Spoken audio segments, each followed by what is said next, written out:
Hello and welcome to this professional practice seminar.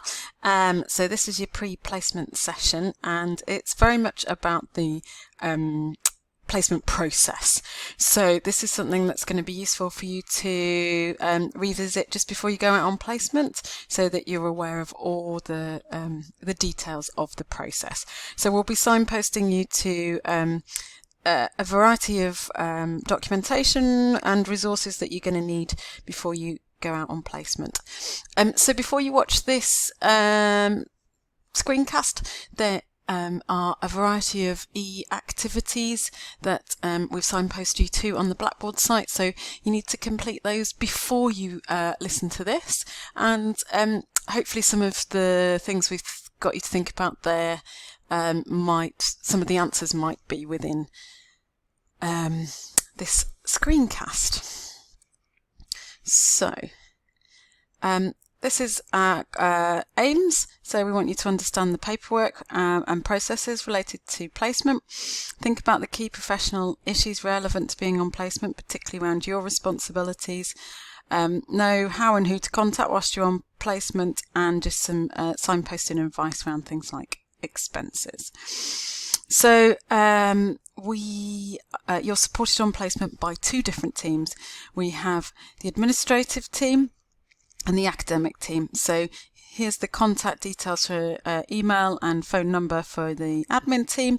And then this is your academic team, and our generic email address is here. This is the email address we ask you to contact us on for issues related to placement. Please don't contact us individually. We manage this inbox on a daily basis, and actually, because many of the team members are part-time, if you direct an email, for example, to Sue, who's only here Monday, Tuesday, Wednesday, if you sent her an email late on Wednesday, she may not get back to you till the following Monday, and actually it may have been something that the rest of the placement team could easily answer. So in the first instance, please always use the generic email address. And also, if you're communicating with your academic advisor about placements, it's often useful to CC us with that generic email address into those communications, just so that we all are aware of any issues. So just to kind of give you some sense of just to give you a sense of who you contact whilst you're on placement or regarding placement. So your first port of contact when you are on placement is your academic advisor, and they are the ones that are offering you academic support whilst you're on placement. And they're also the first key point of contact for your placement educator.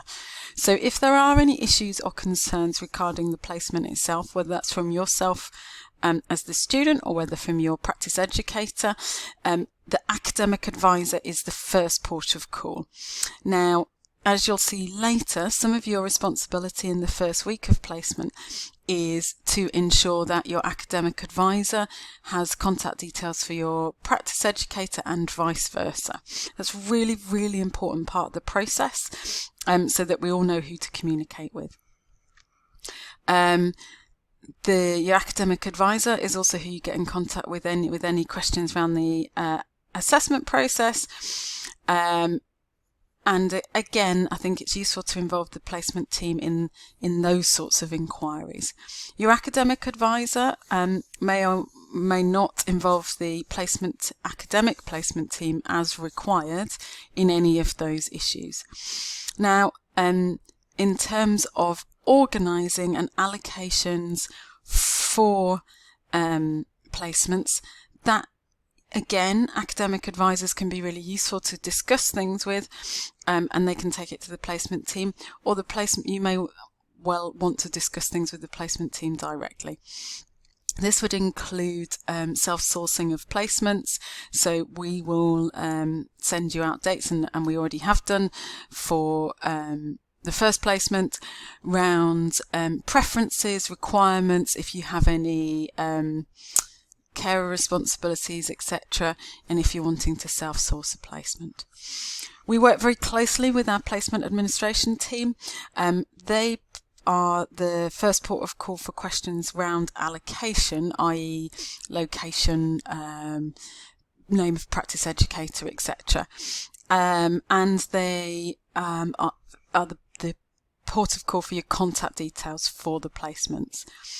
They are also the contact if you've got any questions around expenses. So as an academic team, we have nothing to do with that, and actually know very little about the process. It's dealt with from an administrative side, if that is relevant to you. So just to summarise, academic advisor is your first port of call when you're on placement. You may or may not need to involve the academic placement team if you've got questions regarding the logistics of placements, where they are, who your practice educators are, etc., and any communication around allocation. Then it's the placement administrative team. So we're going to have a little think about what your responsibilities are whilst you're on placement. We asked you to carry this out on an eTivity, so hopefully you've already had a think about it. But these are the things that are important. These are your responsibilities. So very briefly, there is an expectation both from the university and your practice educators that you are prepared for the placement. So that includes things like making early contact with your practice educator once you know who they are, making requests around pre-reading that they might suggest, knowing where you're going, knowing how you're going to get there, so preparing, knowing what the uniform policy is, what policy might be around car driving, if that's appropriate.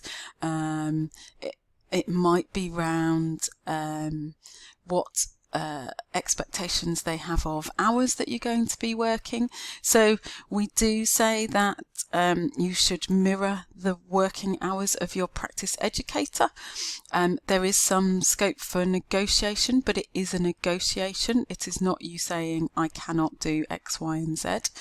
We'd expect you to be professional in those negotiations as well. So it's your responsibility to engage in the clinical learning opportunities that are available to you during your placement. It's not the clinical educator or practice educator's responsibility to teach you. It is their responsibility to create learning opportunities for you. So some subtle differences in language there. Some educators may well sit down with you for a formal teaching session, and that is entirely up to those practice educators, and in fact lots of practice educators enjoy doing that. But it's not our expectation as a university that they provide you with formal teaching. We do expect them to provide you with learning opportunities during your placement. Okay, so the next thing is that you need to have a knowledge of the local health and safety procedures for each placement site. It's the placement's responsibility to induct you to the local area. Some placements will provide a corporate or trust level induction, and you need to be signposted to all of these procedures. If you're not, you need to be asking. This is your opportunity to really integrate your knowledge and the practical skills that you have been exposed to at university and in your previous experiences into this healthcare setting. Having said that, you do need to know your own limitations. I think the best students are the ones that ask for help and advice and gradually increase their responsibilities, but in a way that shows self-awareness.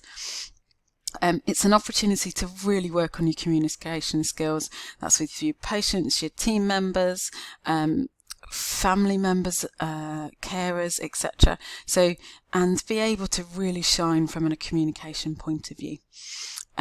As well as application of knowledge, it's furthering your knowledge, improving skills, being exposed to things that we're not able to cover during the curriculum, particularly if you're in a highly specialised area. So really enjoy that, really take that responsibility on board.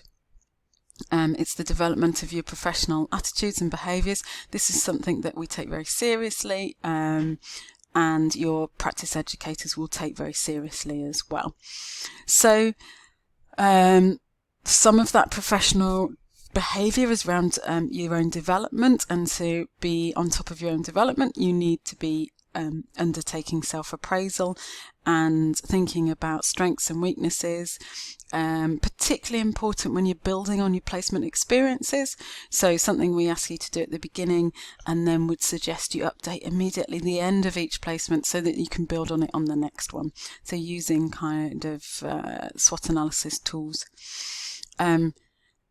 You will have the opportunity to plan and prioritize the working day, and you'll need initially some prompting to do that, but that's something that you'll develop those skills, and it is your responsibility to think about developing those skills. They're hugely important in clinical practice. And then finally, it's thinking about transferable skills and kind of mapping them to your development throughout the course. So there's quite a range of responsibilities there. Hopefully you'd picked up on some or all of those in your pre-session kind of thinking.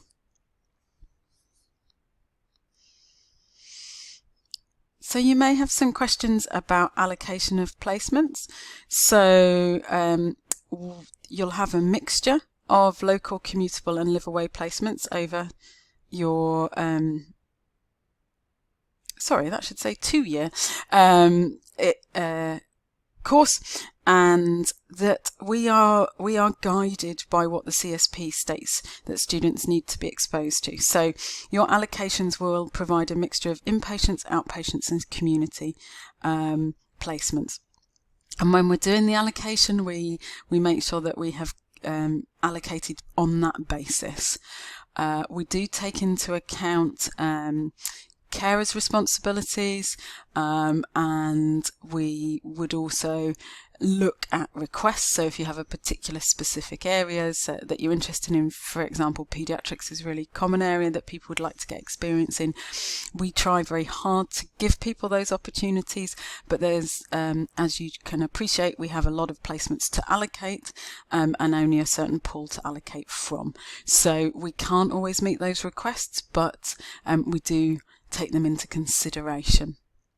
Other pieces of information that are really useful for us to know is if you're a car owner and car driver, if you have opportunities to stay in accommodation outside of Sheffield, say your family lives in I don't know, Lincolnshire, and we have a placement offer there and you're able to stay there, that's often a way to manage the live-away placements as well. But it is expected that you'll have a live-away placement unless you have some recognised reason not to do so, such as a carer's responsibility.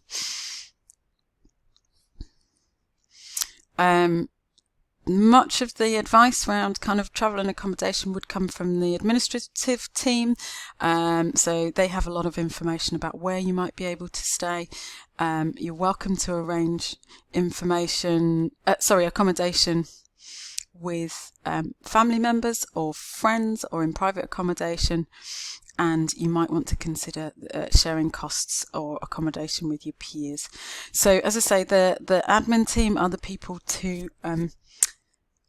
approach if you need information about that. This is your contact for any expenses if that's relevant to you. As I say, the academic staff really have very little knowledge about this process, so it's worth touching base with the admin team if required or appropriate for you.